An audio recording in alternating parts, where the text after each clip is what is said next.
ब्रह्ममुरारिसुरार्चितलिङ्गम् निर्मलभासितशोभितलिङ्गम् जन्मज दुःखविनाशकलिङ्गम् तत्प्रणमामि सदा शिवलिङ्गम्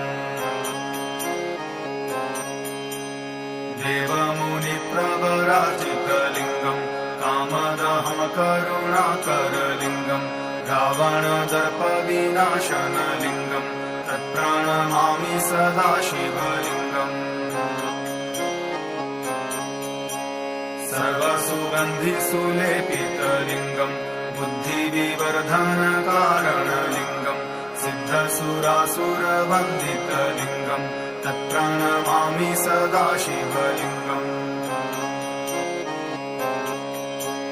कनकमहामणिभूषितलिङ्गम् फणिपतिवेष्टितशोभितलिङ्गम् दक्षसूयज्ञविनाशनलिङ्गम् तत्प्रणमामि सदा शिवलिङ्गम् कुङ्कुमचन्दनलेपितलिङ्गम् पङ्कजहारसुशोभितलिङ्गम् सच्चित्पापविनाशनलिङ्गम् तत्प्रणमामि सदा शिवलिङ्गम्